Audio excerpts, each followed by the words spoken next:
जय राधा माधव कुंज बिहारी गोपी जन वल्लभ गिरिवर धारी।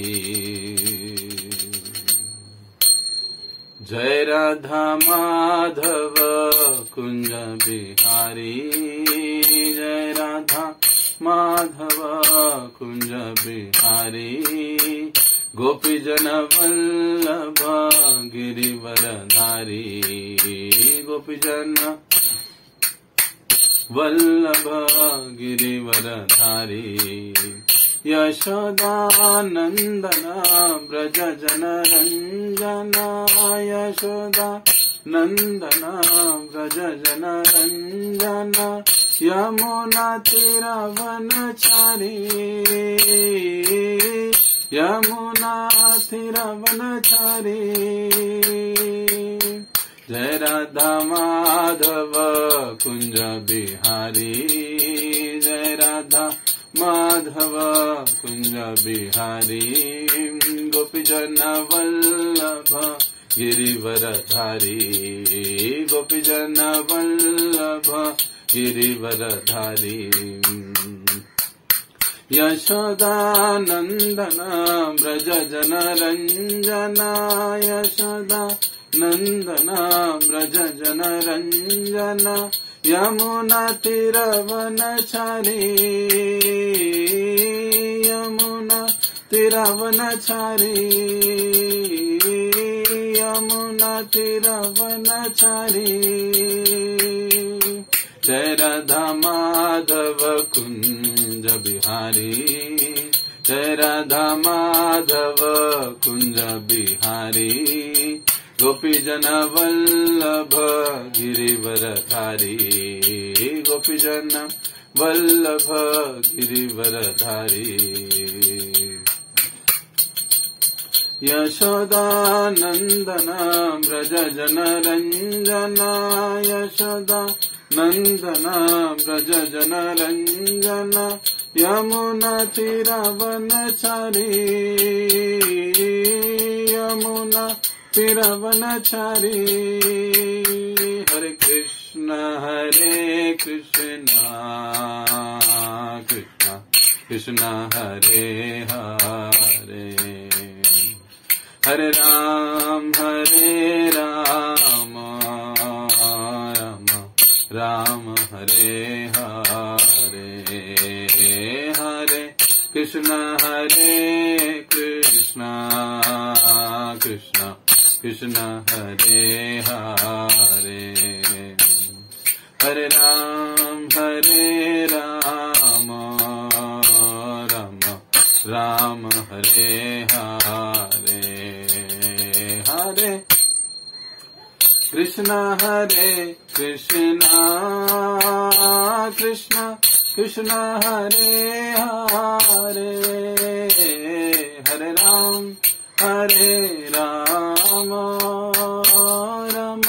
राम हरे हरे। हरे कृष्ण कृष्ण कृष्ण हरे हरे। हरे राम राम हरे हरे। हरे कृष्ण कृष्ण कृष्ण हरे हरे। हरे राम राम हरे हरे। बोलो श्री श्री राधा कुंज बिहारी भगवान की जय। श्री श्री निताय गौर सुंदर भगवान की जय। जगत गुरु श्रील प्रभुपाद की जय। नमः ओम विष्णुपादाय कृष्ण पृष्ठाय भूतले श्रीमते भक्ति वेदांत स्वामिन्निति नामिने। नमस्ते सरस्वते देवे गौरवाणी प्रचारिणे निर्विशेषा शून्यवादी पाश्चात्य देशतारिणे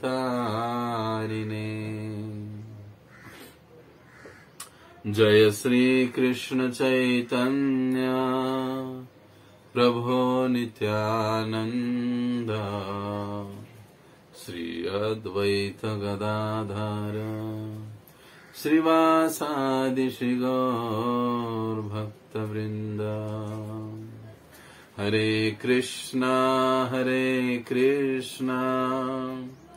कृष्ण कृष्ण हरे हरे हरे राम राम राम हरे हरे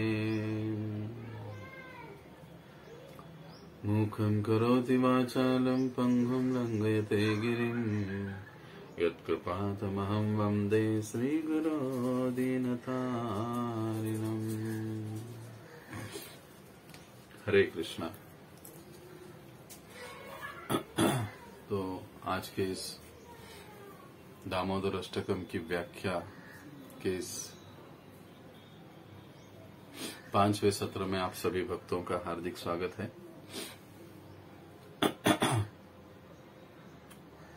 पिछले 4 दिनों से हम दामोदर अष्टकम के श्लोकों पर विस्तार से चर्चा कर रहे हैं। पहला श्लोक समाप्त हो चुका है, दूसरा श्लोक आधा हो चुका है और दूसरे श्लोक के जो अंतिम 2 पंक्तियां हैं उसके ऊपर आज हम चर्चा करने वाले हैं।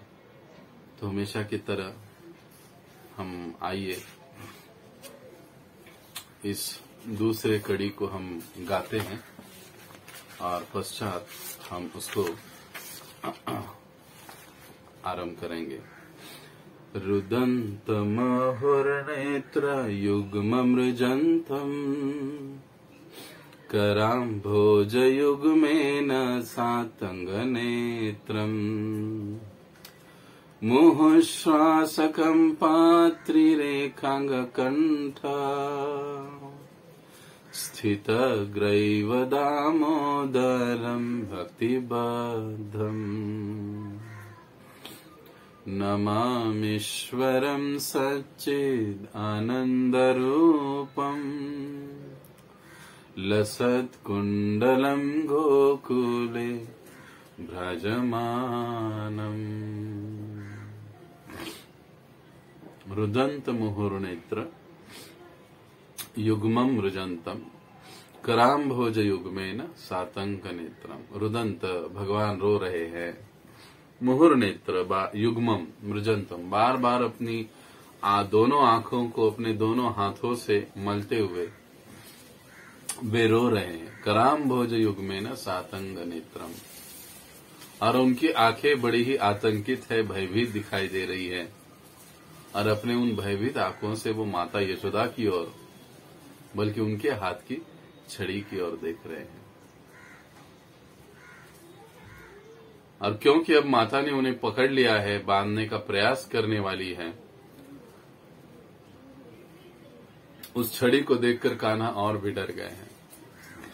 पिछली बार इन 2 पंक्तियों पर हमने विस्तार से चर्चा की और हम यहां तक पहुंच चुके थे कि माता ने उसे पीछे से जाकर पकड़ लिया है और पकड़ने के बाद उससे कुछ वार्तालाप हो रहा है, उनको डांट रही है, हाथ में छड़ी है और छड़ी को देखकर कान्हा और भी भयभीत हो रहे हैं और उखल को लेकर वो बांधने का कोशिश आरंभ करने वाली है। अब अगली जो 2 पंक्तियां हैं, मुहुश्वास कंप त्रिरेखांग कंठ। मुहु से पहले लाइन में भी ये मुहु शब्द आया है, तीसरे पंक्ति में भी ये मुहु शब्द आया है। मुहु का मतलब है बारंबार, बार बार, वारंबार। श्वास मतलब जो हम सांस लेते हैं छोड़ते हैं, तो बार बार वो बड़े ही भय के कारण जोर जोर से अपनी सांसें कान्हा ले रहे हैं, जिसके कारण कंप का मतलब है उनका पूरा शरीर कांप रहा है। और केवल शरीर नहीं, तो यहां पर विशेष रूप से कहा गया है त्रिरेखांग कंठ। जिस प्रकार शंख के ऊपर 3 रेखाएं होती है, वैसे ही भगवान के गर्दन पर कंठ में 3 रेखाएं हैं, जिसको देखकर उनका कंपन स्पष्ट रूप से दिखाई दे रहा है। स्थित ग्रैवम, और उस गर्दन में स्थित जो भी सारे आभूषण पहने हुए हैं गले में, गर्दन में, वो भी कांप रहे हैं, वो भी हिल रहे, कांप रहे। भय के कारण भगवान कांप रहे हैं। स्थित ग्रैव दामोदरम, जिनके उदर पर रस्सी बंधी हुई है, भक्ति बद्धम, और जो भक्ति के कारण जिन्होंने बंधना स्वीकार कर लिया है, ऐसे भगवान को नमामि, मैं नमन करता हूं। तो देखिए, अब जैसे कि माता यशोदा कान्हा को बांधने की कोशिश कर रही है, वो बहुत कुछ सोच रही कि एक तो ये खल है, दूसरा ये उखल है, और हमेशा इसकी चोरी में ये उखल इसका साथ देता है, तो आज दोनों को दंड दूंगी, दोनों को बांधूंगी। ये कहकर माता यशोदा एक रस्सी ले आती है और उनको बांधने का प्रयास करती है। अब ये सारी लीलाओं को कई सारी गोपियां आस पड़ोस की एकत्रित हुई है नंद आंगन में, और उसको देख रही है।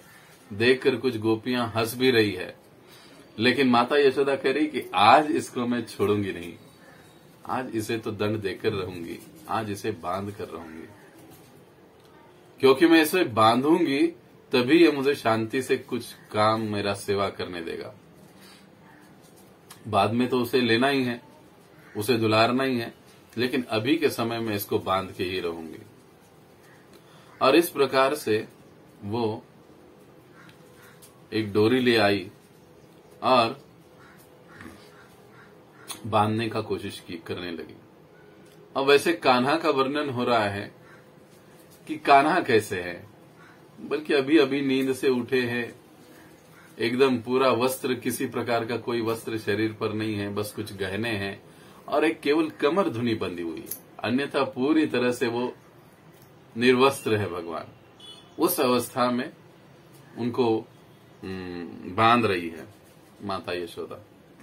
अब बांधने का कोशिश माता कर रही है, लेकिन जैसे एक रस्सी से बांधा तो वो रस्सी छोटी पड़ गई, 2 उंगल।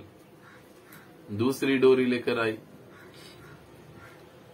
उसको जोड़ा, फिर से बांधने का कोशिश किया, लेकिन फिर से रस्सी 2 अंगुल छोटी पड़ गई। तीसरी रस्सी लेकर आई, उसको जोड़ा, उसको बांधा, फिर भी रस्सी 2 उंगल छोटी पड़ गई। कई सारी डोरियां, रस्सियां लेकर आई माता यशोदा, लाने के लिए कहा अपनी दासियों को। वो जोड़ती गई, बांधती गई, लेकिन हर बार 2 उंगल रस्सी छोटी पड़ने लगी। इस सारी लीला को देखकर, विशेष अद्भुत लीला को देखकर सारी गोपियां हंसने लगी, कहने लगी, अरे यशोदा, इस कान्हा के ललाट में ही बंधन नहीं है तो तू काहे का इसे बांध पाएगी, तू बांध ही नहीं पाएगी इसे। और ऐसा कहकर वो हंसने लगी। अब ये सुनकर, उल्हाना पुनः सुनकर माता यशोदा बड़ी संकोच हुआ उनको। वो सोचने लगी कि कैसी बात है, मेरा ही बच्चा है जिसको मैंने ही जन्म दिया है, लेकिन मैं उसको बांध नहीं पा रही हूं। कितनी शर्मनाक बात है, कितनी शर्म की बात है, कितनी संकोच की बात है, वो सोच रही है।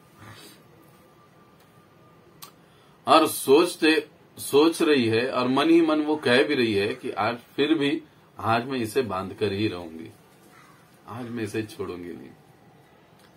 और ऐसे सोचते सोचते वो मन ही मन भगवान विष्णु को शरण हो जाती है, नारायण को शरण चली जाती है कि हे प्रभु, मेरी सहायता करो इस नटखट को बांधने में।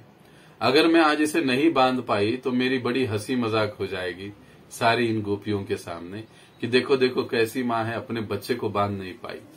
ऐसी कई माँ होती है। तो हे प्रभु, मेरी आप सहायता करो, मेरी मदद करो। मैं इस नटखट को मैं बांधना चाहती हूँ, आज दंड देना चाहती हूँ। अब देखिए, जिस भगवान को बांध रही है उसी भगवान से प्रार्थना भी कर रही है मैया यशोदा। हालांकि वो नहीं जानती। यही ब्रज के रस की विशेषता है। ब्रजवासी जन, गोपियां, गोपगण, देखा जाए तो वे भगवान को भगवान के रूप में जानते ही नहीं है। वो केवल अपना मित्र, सखा, पुत्र, प्रेमी, इस रूप में ही वो उन्हें जानते हैं। और यही सिद्धांत के कारण कहिए, तत्व के कारण कहिए कि ब्रज का जो रस है वो बहुत ही मधुर और मीठा हो जाता है। द्वारिका में भगवान की रानियां जानती है कि ये साक्षात पूर्ण पुरुषोत्तम भगवान है, इसलिए उस प्रेम में थोड़ा सा दूरी है। लेकिन यहां वृंदावन में कोई जानता नहीं है। अगर कभी पता भी चलता है तो मानते नहीं है। अरे होगा तो भगवान, हमको क्या उससे है। इस प्रकार से वार्तालाप होता है। अरे होगे तुम कोई बहुत बड़े देवता, हमको उससे क्या है। हम चाहते हैं तुम जाओ और हमारी चप्पल उठाकर लेकर आओ, हमारी पादुकाएं लेकर आओ। या गोपिया कहती है कि नहीं, तुम हमें नाच कर दिखाओ। गोपिया कहती है कभी कभी तुम हमको बंदर के जैसी हरकतें करके दिखाओ। और भगवान वैसा करते हैं। भक्त वत्सल भगवान, भक्त के अधीन भगवान, भक्त के अधीन रहने वाले भगवान। तो इस प्रकार से माता यशोदा सोच रही है, भगवान विष्णु को प्रार्थना कर रही है, बांधने की कोशिश कर रही है। अब देखिए, यहां पर एक चीज समझना है। वैसे तो ये सिद्धांत हमने कई बार सुना है कि हर बार 2 उंगल ही रस्सी कम क्यों पड़ी, 1 क्यों नहीं या 3 क्यों नहीं। तो आचार्यगण इसका बड़ा ही रहस्यमय जवाब देते हैं। वो कहते हैं कि पहली उंगली का मतलब है साधक भक्त की चेष्टा, उसका प्रयास, साधक का प्रयास। और दूसरी उंगली का मतलब होता है भगवान की कृपा। दोनों चीजें। अब देखिए, जैसे श्रीपाद रामानुजाचार्य जी के संप्रदाय में 2 प्रकार के न्याय हैं। एक को कहा जाता है मार्जार न्याय और दूसरे को कहा जाता है मरकट न्याय। अब मार्जार न्याय का मतलब होता है कि जैसे हम प्राय देखें कि अपना जो नवजात शिशु बच्चा होता है बिल्ली का, बिल्ली क्या करती है, एक स्थान से यदि दूसरे स्थान में जाना है तो अपने दांतों से, मुख से उस बच्चे को पकड़ती है और उठाकर उसको दूसरे इच्छित स्थान पर ले जाती है। इसमें बच्चे की कोई चेष्टा नहीं होती है। इसमें बच्चे की कोई चेष्टा नहीं होती। अब दूसरा जो मरकट न्याय है, इसमें क्या होता है, जो बंदरिया होती है वो अपने बच्चे को कभी पकड़ती नहीं है, बल्कि अगर उसे एक स्थान से दूसरे स्थान जाना है तो वो बच्चा उसकी पेट की ओर से अपनी मां को ऐसे पकड़ लेता है। और अब जब किसी एक पेड़ से दूसरे पेड़ पर बंदरिया को अगर छलांग लगानी है और छलांग लगाते समय अगर वो बच्चा गिर जाता है, वो अपनी शक्ति, बच्चे की शक्ति कितनी है, वो कितना पकड़ पाएगा अपनी मां को। और कभी कभार बच्चा छूट जाता है, उसका पकड़ ढीला हो जाता है, गिर जाता है, तो बंदरिया फिर से उस बच्चे को देखती नहीं है, उठाती नहीं है, वो वैसे ही आगे चली जाती है। तो ये मार्जार न्याय और मरकट न्याय। तो देखिए, ये जो मार्जार न्याय है, इसका मतलब है कि भगवान की कृपा पर निर्भर रहना। इसमें किसी प्रकार का कोई खतरा नहीं है। लेकिन जो बंदरों वाली बात है, अपने बल पर, अपने शक्ति पर, तो इसमें काफी खतरे की बात होती है, रिस्क होता है काफी। गिरने का। तो उसी प्रकार से इस रामानुजा संप्रदाय में और दो प्रकार का न्याय है। जैसे हर संप्रदाय के अपने कुछ सिद्धांत होते हैं, कुछ उदाहरण होते हैं, कुछ न्याय होते हैं, वैसे रामानुजाचार्य जी के ये 4 न्याय हैं। अब तीसरा और चौथा जो न्याय है उसको कहा जाता है, पहले वाले को यानी तीसरे को वडंगले न्याय, और चौथे को कहा जाता है तैंगले न्याय। अब ये क्या है? अब देखिए, एक जो साधक होता है वो अपनी चेष्टा से, अपने प्रयास से प्रभु की कृपा या भगवान की कृपा प्राप्त कर लेता है, और एक दूसरा जो साधक है वो केवल भगवान की कृपा पर आश्रित रहता है, अपने प्रयास पर वो अधिक ध्यान नहीं देता है। जैसे कुछ समय पहले हम भक्ति रसामृत सिंधु में पढ़ रहे थे, साधना सिद्ध भक्त रागानुगा भक्ति की व्याख्या समझते हुए, और कृपा सिद्ध भक्त, साधना के माध्यम से भक्ति के उच्चतम स्तर को प्राप्त करने वाले भक्त, और दूसरे कृपा के माध्यम से, भगवत कृपा या गुरु कृपा या वैष्णव कृपा के माध्यम से भक्ति के उच्चतर स्तर को प्राप्त करने वाले। वहां पर भी हमने देखा था कि अगर उन दोनों की संख्या देखा जाए तो साधन सिद्धों की संख्या अधिक है अपेक्षा की कृपा सिद्धों की।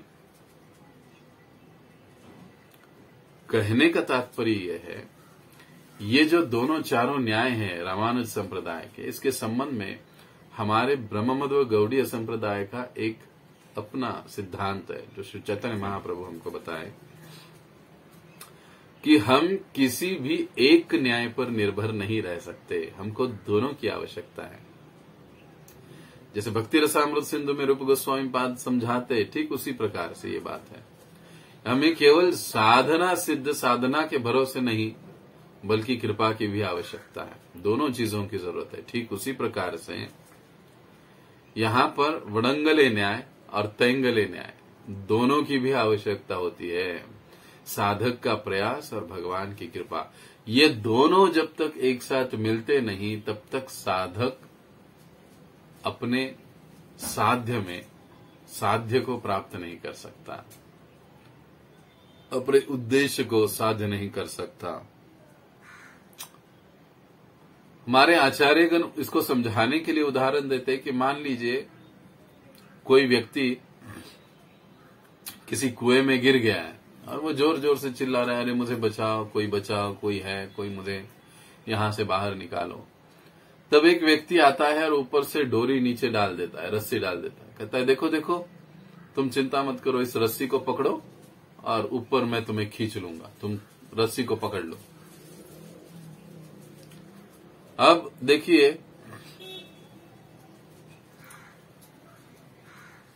कुएं में गिरा हुआ व्यक्ति अगर कहेगा कि नहीं नहीं मैं रस्सी को नहीं पकड़ूंगा, तुम मुझे बाहर निकालो, तो ये हो नहीं सकता। उसे अपनी ओर से कुछ तो प्रयास करना पड़ेगा, उसे रस्सी पकड़नी होगी। जैसे वो रस्सी पकड़ेगा तो ऊपर वाला उसको ऊपर खींचेगा और तब वो बाहर निकल पाएगा। ठीक उसी प्रकार से इस उदाहरण में उस व्यक्ति का जो कुएं में गिरा हुआ है, उसका चिल्लाना, रस्सी को पकड़ना, ये साधन कहा जाता है इसको, या प्रयास। और ऊपर वाले व्यक्ति ने जो डोरी छोड़ा है ना नीचे, और जो वो ऊपर उसको खींचने का कोशिश कर रहा है, वो है भगवान की कृपा। इस प्रकार से तो देखिए, ये भौतिक जगत भी एक प्रकार कुएं के समान है, और इसमें रस्सी जो है वो भगवान की कृपा है। उसे पकड़कर हमें ऊपर आने की कोशिश करनी चाहिए। रस्सी का दूसरा छोर जो है वो भगवान या श्री गुरु के हाथ में होता है।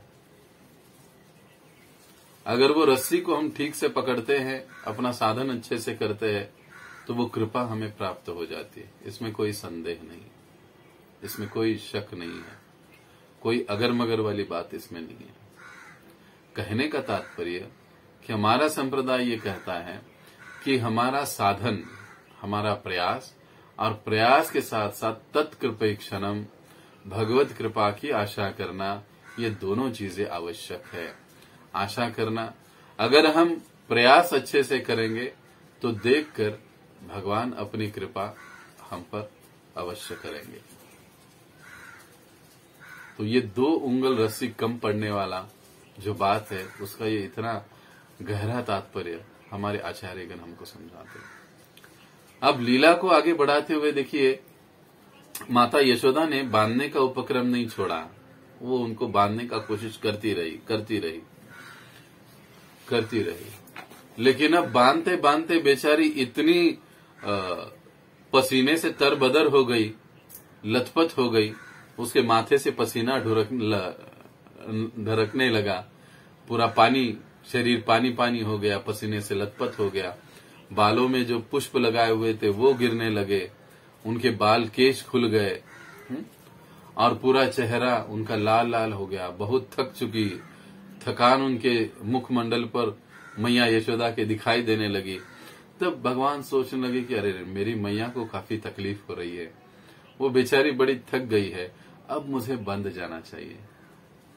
अब भगवान क्या सोच रहे, कान्हा सोच रहे कि अब मुझे बंद जाना चाहिए, ये बड़ी थक गई है, उसको बड़ा कष्ट हो रहा है मेरी मैया को, मुझे बंद जाना चाहिए। और आश्चर्य, जैसे ही भगवान इस प्रकार से सोचते हैं कि मुझे अब बंद जाना चाहिए, वो जो गांठ है वो बंध जाती है, रस्सी बराबर हो जाती है। ऐसे कैसे? विश्वनाथ चक्रवर्ती ठाकुर जी समझाते हैं कि भगवान की शक्तियां भगवान की इच्छा के अनुरूप हमेशा कार्यरत रहती है, उनको लीला में, उनके कार्यों में सहायता करती रहती है। तो हालांकि पहले जब मैया बांधने का कोशिश कर रही थी तो कान्हा सोच रहे थे नहीं मुझे बंधना नहीं, अगर मुझे मैया यहाँ पर बांध कर रखेगी तो मेरा जो नित्य कर्म है, माखन चुराना, गोपों के साथ खेलना, यहाँ वहां जाना, दौड़ना, ये नहीं हो पाएगा, तो मुझे बंधना नहीं है। अब जैसे भगवान ये सोच रहे, वो तो छोटे बच्चों की लीला कर, एक बच्चे के समान लीला कर रहे हैं, तो भगवान की जो अंतरंग शक्ति है, भगवान की जो स्वरूप शक्ति है, वो जागृत हो जाती है, अपना कार्य करती है, वो भगवान को बंधने नहीं देती है।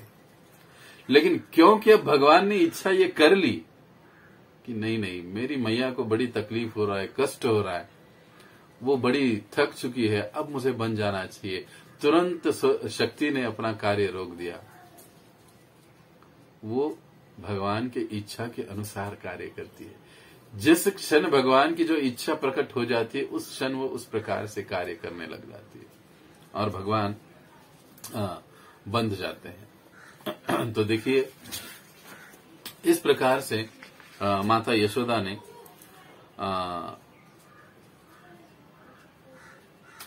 भगवान कृष्ण को, अपने नन्हे से कान्हा को बांध दिया। एक और वैसे बात समझाते हैं विश्वनाथ चक्रवर्ती ठाकुर, एक बात बताते हैं। भगवान की जो कमर है ना, भगवान की कमर का जो नाप है वो 12 अंगुल होता है, ऐसे बताते हैं विश्वनाथ चक्रवर्ती ठाकुर अपनी टीका में।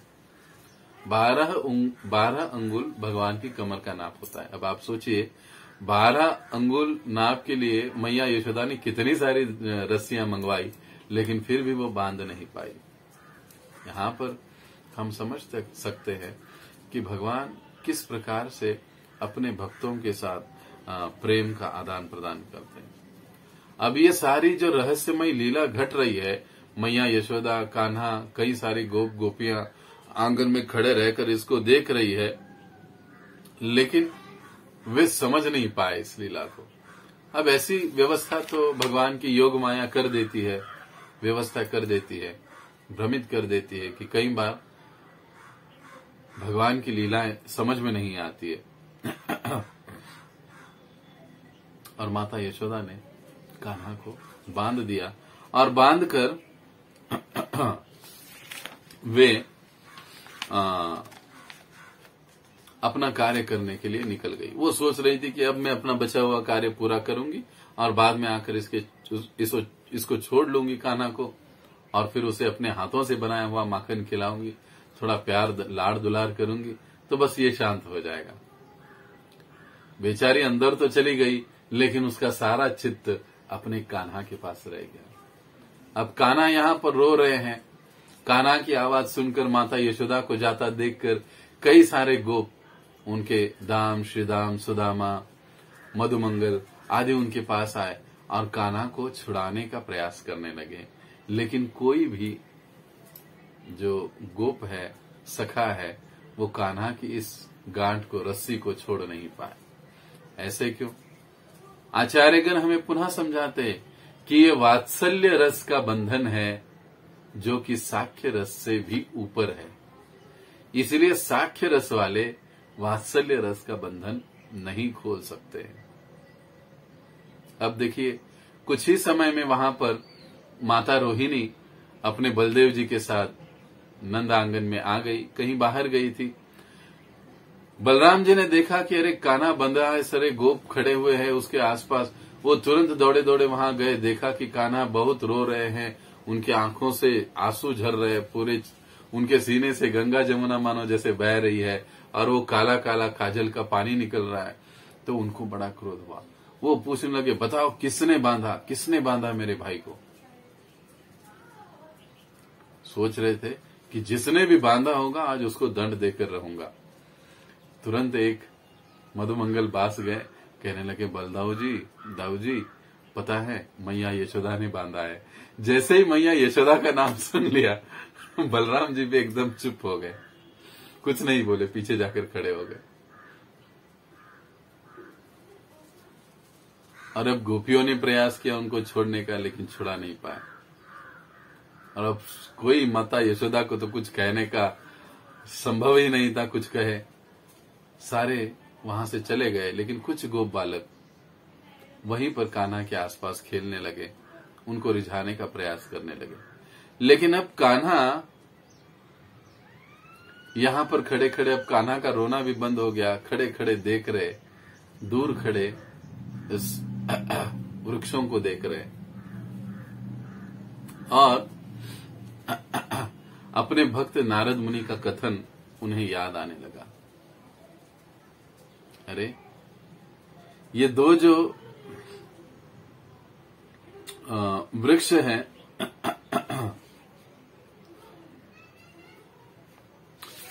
ये नारद जी के शाप के कारण यहां पर है।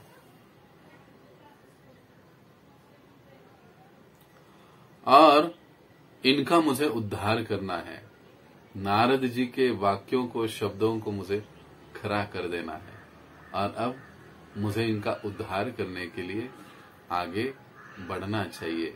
ऐसे सोचकर भगवान उस उखल को खींचते हुए आहिस्ता आहिस्ता उन दो